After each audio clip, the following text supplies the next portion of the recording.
Halo bos, kali ini kita akan membuat blok spool yang rusak. Blok spool yang rusak kan tidak bisa digulung, kita buat lagi bloknya. Ini yang pertama-tama kita lapisi, ini menggunakan semacam tali, tapi bahannya seperti kain.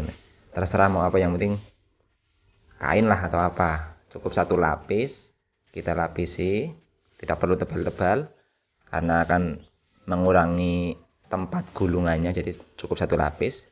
Kemudian kita lem menggunakan lem Cino, lem G. Ya, ini fungsinya selain menguatkan juga ini supaya kawat itu tidak tertembus sampai ke pada kerennya.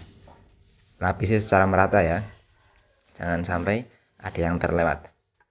Kemudian kita rapikan menggunakan scrub, supaya bagiannya datar, karena kalau tidak datar nanti gulungnya tidak merata.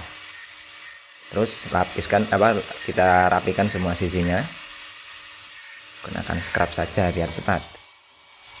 Oke, kemudian setelah itu kita buat tatakannya, itu menggunakan PCB. ini di toko elektronik banyak, ini potong sesuai ukurannya. Ini kita ukur dulu, ini lebarnya ini untuk motor ini KZ ini, nah, ini sekitar 3 cm ya, pokoknya sesuaikan spool kalian lah. Kita gunakan papan PCB, itu murah, sekitar 20.000 di toko elektronik.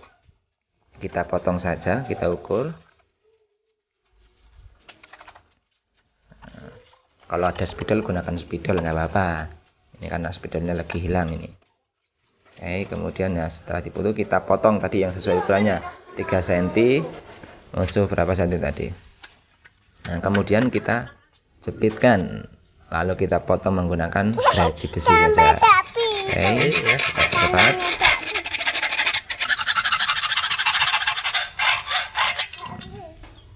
Oke, setelah terpotong kemudian kita ukur itu tebal dari leher blok spoolnya itu untuk membuat lubang pada papan PCB-nya tadi. Nah, seperti itu. Oke, kita potong-potong, kita ukur. Nah, oke, kita tebal saja supaya tidak sampai salah ukur, karena besarnya itu harus press. Kalau tidak press nanti kocak. Ya, kita potong lagi. Memotongnya itu harus lurus ya, supaya presisinya itu baik. Nah, makanya kita gunakan gergaji besi. Oke, setelah kita potong kemudian kita siapkan tata, ukurannya yang kecil saja supaya sesuai dengan lubang yang tadi kita buat. Kita pertajam. Nah, ini lihat, kita ukurannya kan itu seperti pas. Nah, usahakan sekali hantam sudah terpotong. Nah, itu seperti itu. Kemudian setelah rapi kita pasangkan pada leher spool. Lihat, nah ini presisinya harus press, jangan terlalu longgar. Kalau longgar nanti kocak ya. Setelah press kemudian kita rapikan, kita bentuk jadi papan PCB-nya supaya lebih baik. Nah, yang terpenting itu kita hilangkan bagian tembaga dari papan PCB-nya itu supaya tidak menyebabkan konsleting, terutama yang bagian tepi-tepi ini. Terus ujungnya juga kita rapikan, kita buat seperti bulat lah, jangan tajam. Oke, lihat ketipisannya itu. Nah, itu bagian pinggirnya kita runcingkan, kita tipiskan. Nah, kemudian kita pasangkan pada lehernya kembali. Ya, posisinya itu jangan mepet di luar, harus agak masuk ke dalam, itu seperti itu. Kasih jarak, nanti kalau terlalu keluar akan menghantam atau terhantam itunya, magnetnya itu.